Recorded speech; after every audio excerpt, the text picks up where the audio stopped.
Much to my surprise, Star Citizen has finally introduced a rudimentary faction system.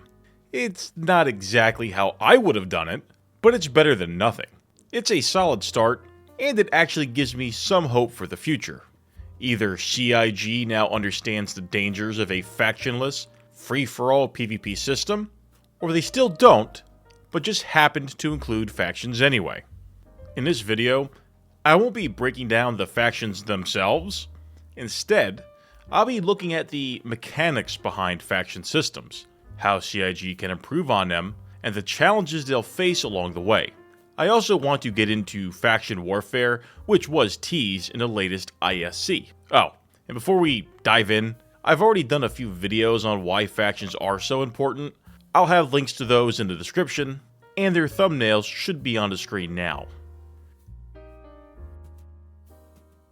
Right now, the factions in Star Citizen feel hastily thrown together, mainly existing to provide missions and rewards. And for now, that's totally fine. What really matters is that CIG settled on having 3 factions. A lot of players make the mistake of only having 2 factions, which almost always ends in disaster. 3 is the perfect number because, in theory, it allows 2 factions to gang up on the stronger one, keeping power in check. It also spreads out the player base more evenly, preventing one faction from completely dominating. In a 2-faction system, a perfect 50-50 split is nearly impossible to maintain. But with 3 factions, a 33-33-33 balance is much more common. And even if it's not exact, it's still much harder for one faction to completely outnumber the other 2. Basically, 3 is the magic number. Unfortunately, having 3 factions isn't a guarantee against imbalance. The biggest challenge is ensuring that if imbalance does happen, there are organic ways to solve it, ways to prevent it, and, if neither of those work, ways to mitigate it. The first way to prevent imbalance is by making sure the 3 factions appeal to a broad range of players. The classic good guys, bad guys, and in between is a solid foundation. Give players an ideology they can relate to, or at least roleplay as. Next, players should be able to switch factions through in-game means, but it shouldn't be too easy or too difficult. If switching is too easy, players will just jump ship to the winning side. If it's too hard, they'll stay put no matter what. The choice to change factions needs to be as meaningful and impactful as the choice to join one in the first place. Finally, there needs to be a way to mitigate imbalance and encourage players to join the losing side, beyond just altruism or good intentions. I don't think Star Citizen is currently set up to handle faction imbalance. As far as I know, the systems in place just don't support it. And I'm concerned that the first test of the upcoming faction warfare system, which is basically just Jump Town but in Pyro, will be a disaster, leading some players to want to throw the baby out with the bathwater. Ironically, the factionless Jump Town we've had for years always ends the same way. One org camps it and locks the entire server out of participating. A faction warfare system could actually fix this, making the current content more accessible to everyone. But just having factions isn't enough. While they're a powerful addition, they aren't a silver bullet. They need proper support to work. I've been talking about Star Citizen's respawn system for years, and I'm going to keep talking about it because it's the single most important factor in how a player begins, continues, and ends their session. For the factions to work, the new faction warfare system needs a game-provided, not player-provided, spawn point. It must be capturable and accessible to the faction that currently owns it, regardless of which individual player secured it. You cannot rely on players to bring their own spawn points. The whole point of factions is accessibility, meaning the system has to function even for the lowest common denominator doing the least amount of work.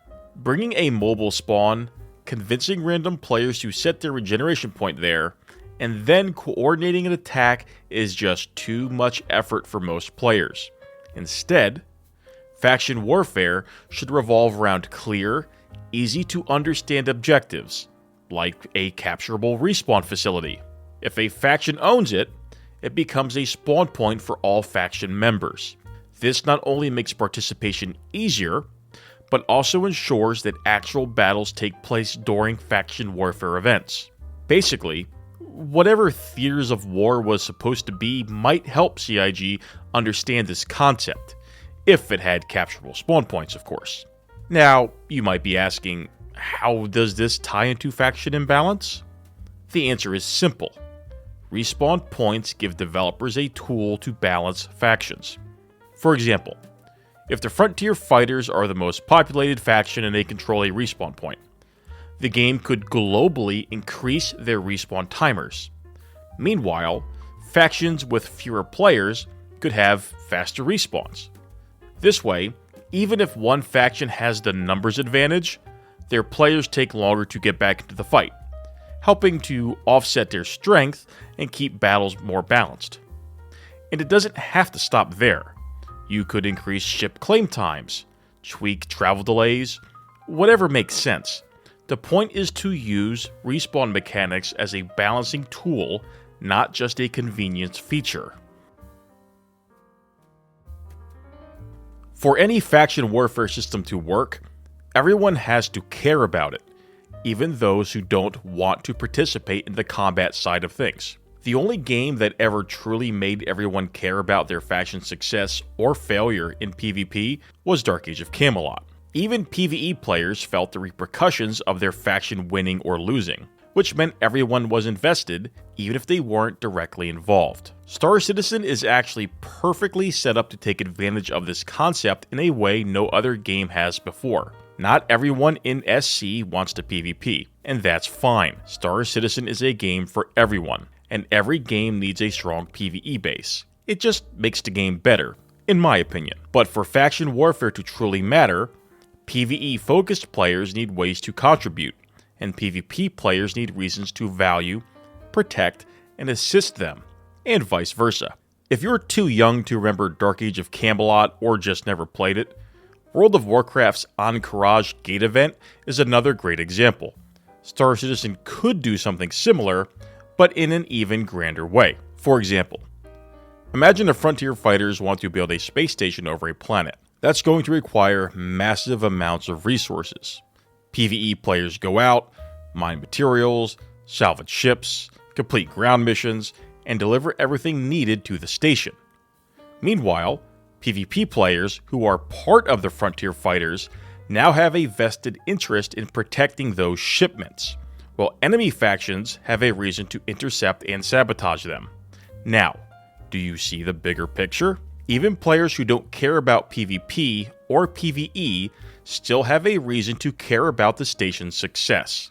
It's a common goal, a greater goal, something that brings players together across all playstyles. And once the station is built, it could provide a tangible global bonus. Maybe it becomes a trade hub, or maybe it grants a buff to all members of that faction. The specific reward doesn't matter as much as the methodology. Faction warfare needs to be meaningful, long-term, and impactful. If it's just another monthly event like Jumptown, it'll be nothing more than a sideshow attraction and a massive missed opportunity. Star Citizen's faction system is still in its infancy, and while it may feel hastily thrown together, it represents a critical first step towards something bigger. The decision to go with 3 factions is the right one, but that alone won't prevent imbalance. For faction warfare to truly work, it needs organic balancing mechanics, a respawn system that supports large-scale battles, and reasons for all players, PvP and PvE alike, to care about the outcome. The best faction warfare systems in gaming history succeeded because they impacted everyone, not just those who enjoyed PvP. Star Citizen has a unique opportunity to go beyond what games like Dark Age of Camelot or Planetside have done by integrating its economy, logistics, and infrastructure into faction warfare. If PvE players can contribute meaningfully, and PvP players have reasons to defend or attack those contributions, then every battle will matter, not just in the moment, but in the grander scope of the game. However, if faction warfare is nothing more than a repeatable event like Jumptown, it will be a sideshow, a distraction, and ultimately, a wasted opportunity. CIG needs to think beyond simple mission rewards and build a living, breathing warfront where every player has a role and every action has consequences. If they do that, Star Citizen won't just have faction warfare, it will have the best faction warfare system in gaming.